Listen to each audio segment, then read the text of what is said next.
Assalamualaikum warahmatullahi wabarakatuh. Perkenalkan, nama saya Alfia Tusadiyah, NIM 81 dari kelas PS3 angkatan 2020. Di sini saya akan menanggapi video yang telah ditayangkan oleh beliau, yaitu Bapak Abdul Wadud Nafis LC MEI, dengan tema atau judul pengantar ekonomi makro. Nah, berbicara tentang pengantar ekonomi, kita harus tahu apa itu ilmu ekonomi. Ilmu ekonomi berasal dari bahasa Yunani oikos dan nomos. Oikos artinya sebagai rumah, sedangkan nomos artinya sebagai hukum atau aturan.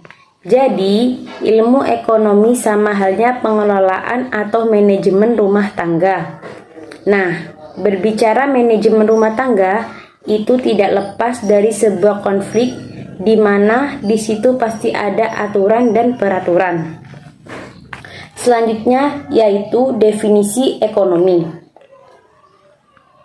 Di sini Bapak Wadud mengambil definisi ekonomi dari Adam Smith, yaitu ilmu ekonomi adalah sebuah cabang ilmu yang membahas dan mempelajari tentang tingkah laku manusia dalam usahanya untuk mengolokasikan atau mengelola segala sumber daya yang memiliki batasan penggunaan untuk mencapai sebuah tujuan tertentu.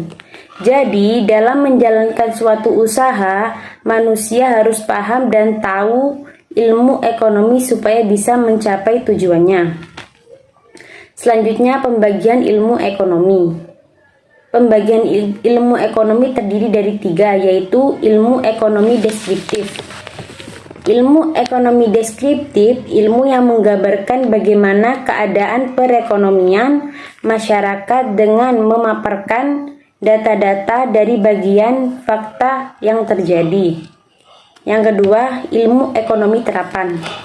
Ilmu ekonomi terapan lebih bersifat praktis dengan memaparkan pengertian ekonomi pada bidangnya atau masalah tertentu. 3. Ilmu ekonomi teori. Ilmu ekonomi teori terbagi menjadi ilmu ekonomi teori bertugas untuk menyusun model analisis ekonomi. Selanjutnya, ilmu ekonomi teori. Ilmu ekonomi teori sendiri terbagi menjadi 2, yaitu mikro dan makro. Ekonomi mikro adalah ilmu ekonomi yang mempelajari perilaku konsumen dan perusahaan serta penentu harga-harga pasar dan kuantitas faktor input, barang, dan jasa yang dijual belikan. Ekonomi makro adalah studi tentang ekonomi secara keseluruhan. Ekonomi menjelaskan perubahan ekonomi yang mempelajari banyak masyarakat, perusahaan, dan pasar. Sekian dari saya mengenai tanggapan video dari Bapak Wadud. Jika ada salah kata, saya mohon maaf yang sebesar-besarnya. Wassalamualaikum warahmatullahi wabarakatuh.